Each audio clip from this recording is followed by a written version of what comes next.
It's one of those things where I feel like I'm ready to make the playoffs and be an impact player in it. I don't want to wait too much longer. I mean, obviously, I want to make it this season, and we're going to push for it, but I don't have too many years left to waste. Let's bring back friend of the program, the great Zach Werenski. What's up, Zach? Not too much. I appreciate you guys having me back on. Thanks for coming on. 3 points in your first game back from the break, so good thing that stupid Four Nations shit's over with, huh? No, yeah, it was good to be back. We're in a good spot here, so as exciting as Four Nations was, it was also exciting to get back with the guys and make a push for the playoffs. So yeah, I had a lot of fun that first game. Something we realized during that tournament was that Four Nations was for sure going to affect voting for awards in the regular season. So when you had the tournament you had, first of all, if USA won, you might have been MVP of the tournament. But when you had the tournament you had, we were like, oh yeah, you were already going to be a Norris finalist. But man, you were really one of the names that people were talking about an absolute ton coming out of that tournament. Did you feel all this extra attention on you and just, I don't know, like you couldn't have expected that going in?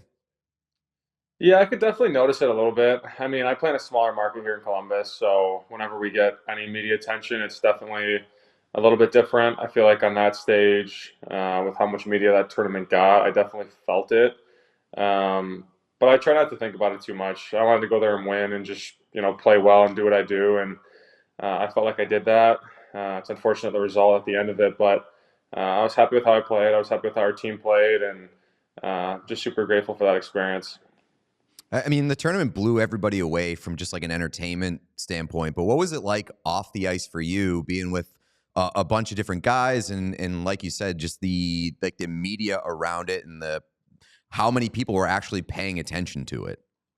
It was incredible. I had high expectations going in, but it exceeded them by far. I mean, I knew a lot of the guys going into it on our team, whether it's from NTDP back in the day or training together in the summers or just crossing paths at World Championships or whatever it was. But from the second we got there, you could tell we had a really close group. And then being there for 2 weeks, being around the guys, getting into games, it was one of the closest teams I've been on for such a short tournament. So I think that speaks volumes to just how much fun we had, how close USA Hockey is right now, all the guys in it. And then in terms of just like media attention and the games and the atmosphere and the crowds, it was incredible. It was the most fun hockey I've ever played. And yeah, I don't know. I mean, that final game versus Canada, when we were driving to the Garden, the police escort, all the USA jerseys outside. Like, I don't know if I'll ever be in a cooler situation in hockey. So it was incredible. Dude, we were doing a live show before across the street from the Garden, and you see the jerseys. We had like USA jerseys, we had Canada jerseys just hanging up behind us. People did not give one fuck about the show we were doing. They were coming up offering us insane amounts of money to just buy the jerseys because you could not find a USA or Canada Four Nations jersey anywhere.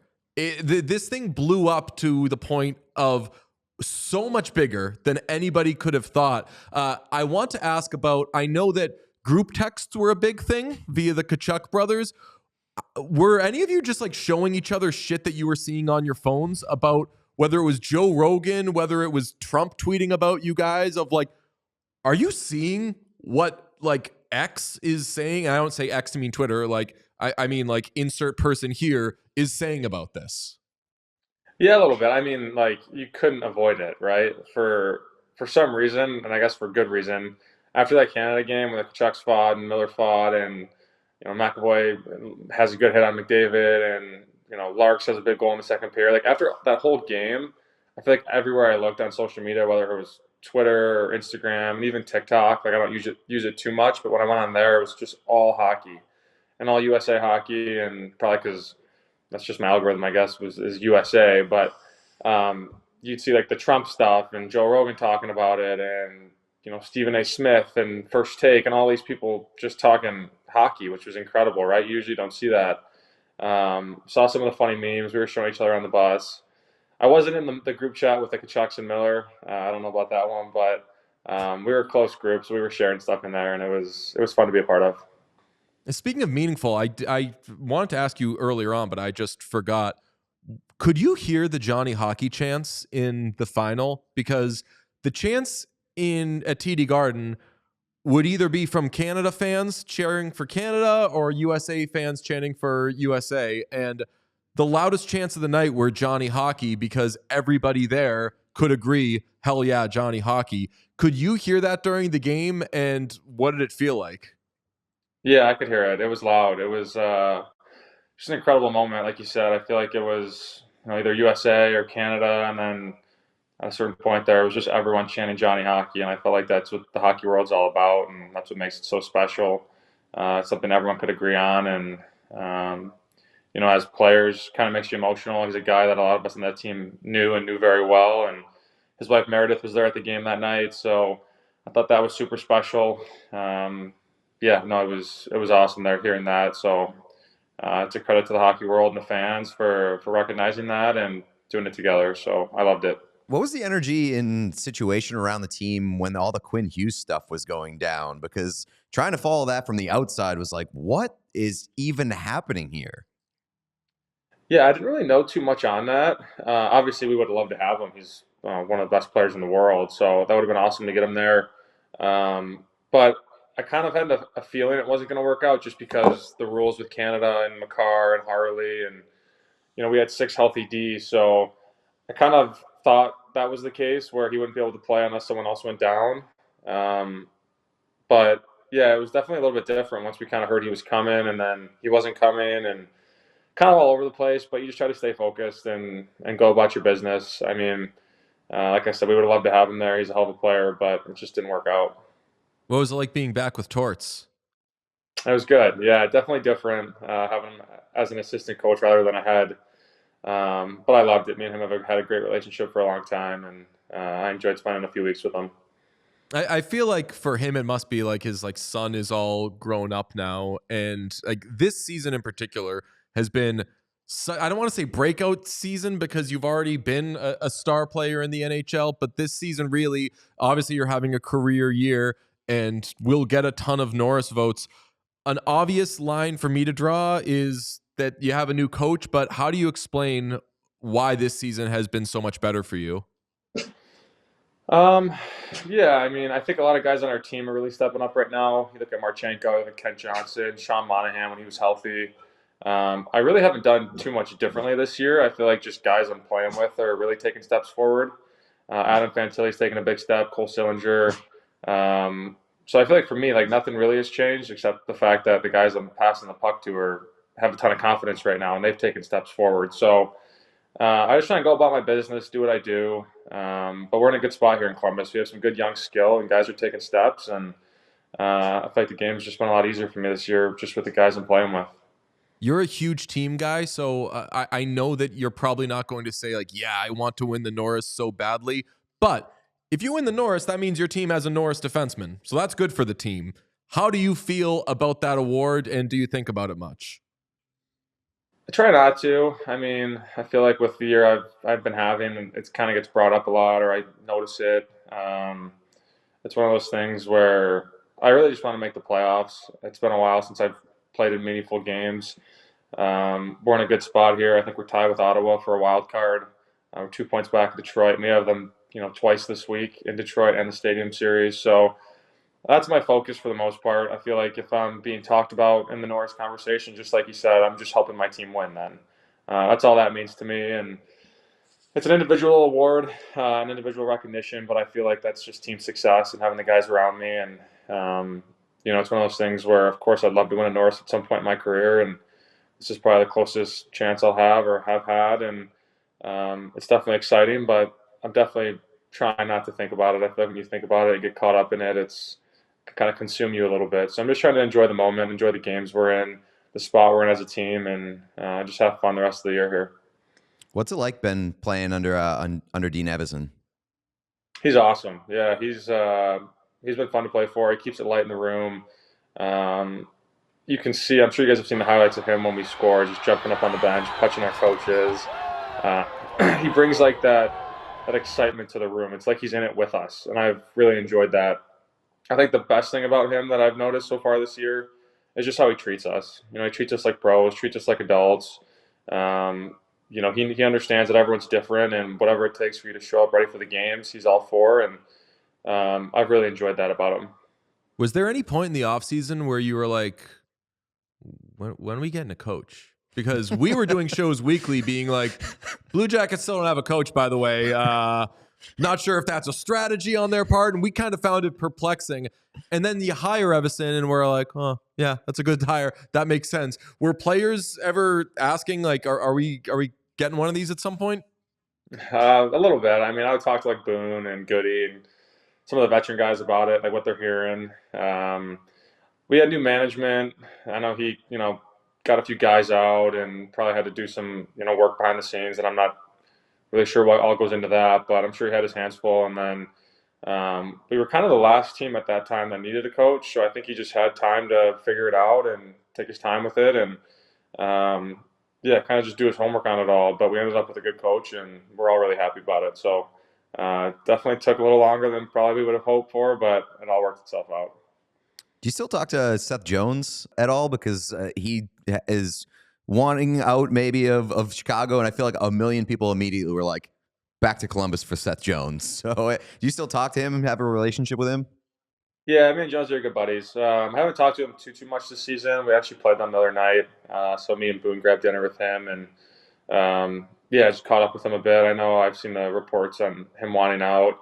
Um, didn't really go too far into it. I mean, everyone has their own reasons, right? And I don't really know what's going on there in Chicago for him to want that, but I still think very highly of Seth.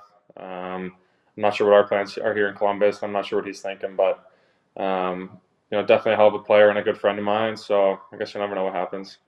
Well, it ties back to something that you said about the Norris, which is that you want to make the playoffs. The reason he says he wants to be traded is because he wants to make the playoffs. He's at a point in his career where he doesn't want to be on a rebuilding team.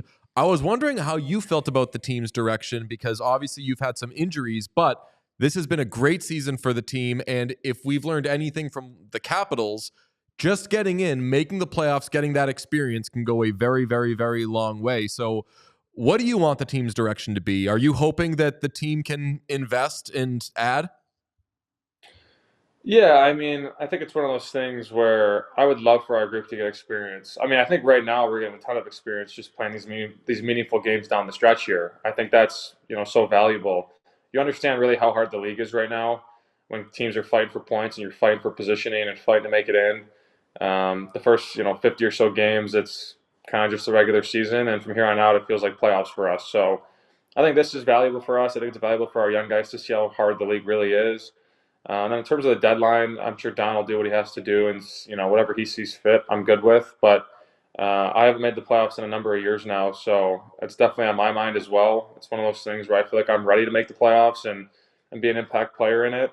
I don't want to wait too much longer. I mean, obviously, I want to make it this season, and we're going to push for it. But I don't have too many years left to waste, so that's kind of where my mindset is. I need to play in the playoffs, especially after tasting the Four Nations and seeing the excitement there. I'm all in on making the playoffs, so I'd obviously like to see what Don has to do about that.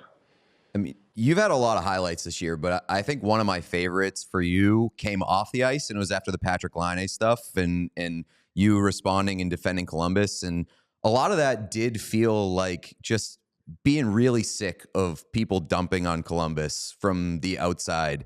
And how much of that was it? Because like when we talked to you last year, you very much seem like a guy who is passionate and loves that city and loves that organization. Yeah, I mean, I love it here, right? I've been here for my whole career. I love the community. I love the organization. I love the guys in the room. I feel like, some of it's warranted, right? We haven't been a good team for a number of years now, and I can understand that. I just felt like for a player and an ex-teammate who was here with us for a while to do that, I just thought was unnecessary. I mean, I'm not going to go too far into it. I don't have anything against Patty. I just thought his comments were offside, and I wanted to defend my teammates and our organization and pretty much just say that's not what we're about. We want to make the playoffs and we want to be a better hockey team. And I understand that, the last 4 or 5 years we haven't been in that position. So, like I said, I do understand some of the criticism, but it definitely doesn't come from the guys in the room, because the guys in the room are all in, and we're doing whatever we can to make the playoffs, and we want to become better. And yeah, it just didn't sit right with me at the time. Another one of the guys in Four Nations, by the way, that people were like, "Oh, damn! Like we knew this guy was good, but we didn't know he was this good." Was Dylan Larkin, and I know that that's your guy, and we've talked about a lot of your Michigan teammates. How much did it rock just seeing him show out? It was incredible. I texted him on that Sunday after the Canada game.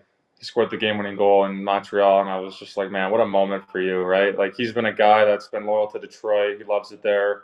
He's the captain. They've gone through some tough times. He hasn't really played meaningful hockey in his career, really. I think his first year he made the playoffs for 4 or 5 games, but it's been 9 years since. So for him to kind of do what he did in that setting and score the winning goal at the Bell Center and play the way he did the whole tournament, I was just so proud of him as a friend. You know, he's worked so hard for that, for those moments. He's a big time player and just hasn't had the chance to play in those big games yet. And I think he showed everyone what he can do, right? He starts the tournament, I think, on the fourth line right wing. And by the end of it, he's playing first line with Austin and Brady. And yeah, just as a friend, I was just super happy for him. Another one of those guys too that everybody was like, "Damn, Jacob Slavin." What was it like? I mean, the USA decor is unbelievable. Basically the whole decor was awesome during that tournament. But Slavin, I think, got a lot of recognition for his stick work and how good he is as like a human eraser. What was it like watching and kind of pulling from his game a little bit? Yeah, I mean, I think you know when you play against Carolina, he's a guy that doesn't give you much, right? Like they're an annoying team to play against, and he's probably one of the most annoying guys to play against, just because there's nothing out there offensively when you play against them. But when you play with them, I think you even gain a whole new respect for it, which is crazy of just how little he gives up. And if he, let's say he does get beat with a pass or something, he recovers with his feet so well. So there's really like he's really not giving up anything ever, which is incredible because it's the best players in the world who will continuously make plays all the time, and he just seems to be shutting them down. So I definitely tried to learn some stuff from him. He's such a good person too, right? Getting to know him for a few weeks, I was just super impressed with how he handles himself, how he goes about his business, how he plays the game. He's not a flashy player, so he might not get all the recognition he deserves. But I think that tournament definitely opened more eyes than, or opened more people's eyes to how great he really is. Yeah, he was a huge rock for us back there on the back end. It seemed like you could put him out there in any situation, and he was going to go kill a play. So, yeah, hats off to him for the tournament that he had. To an extent, it goes a little hand in hand with the tragic loss of Johnny Gaudreau. But how much has the arrival of Sean Monahan meant to this team? Yeah, I can't say enough good things about Monty. I knew he was a good player just from playing against him throughout the years, but I guess I didn't realize how good he actually is. I think the way he goes about his business, the way he handles himself, he's pretty quiet in the room, but he's one of the first guys there. He's one of the hardest working guys on the ice in practice. One of the last guys to leave.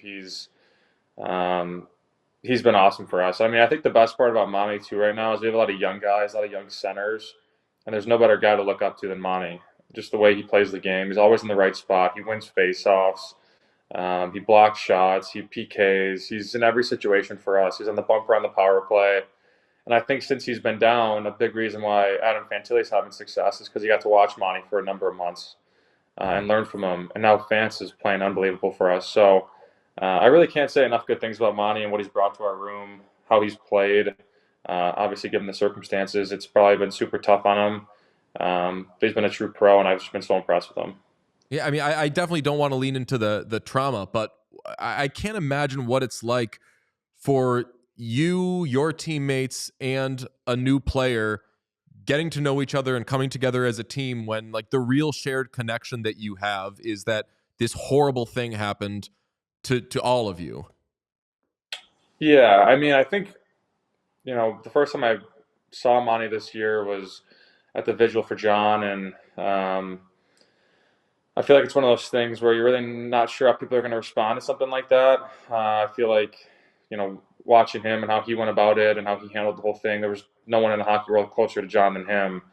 I feel like we all learned so much about ourselves, about how he was handling it, about how he goes about his business. I learned so much from just watching him deal with this and get through it and be around and be the person he is and the player he is. Like I said, I really can't say enough good things about him. I'm sure it was probably the hardest thing he's gone through in his life, and going to a new team with new teammates, and he's just been incredible for us. So, yeah, can't say enough good things about him. Yeah, I feel like Monahan also is like very like probably spiritually very much like Columbus and the Blue Jackets, where it's like kind of understated, kind of quiet, but then when you pay attention, you're like, oh damn, didn't know they had it like that.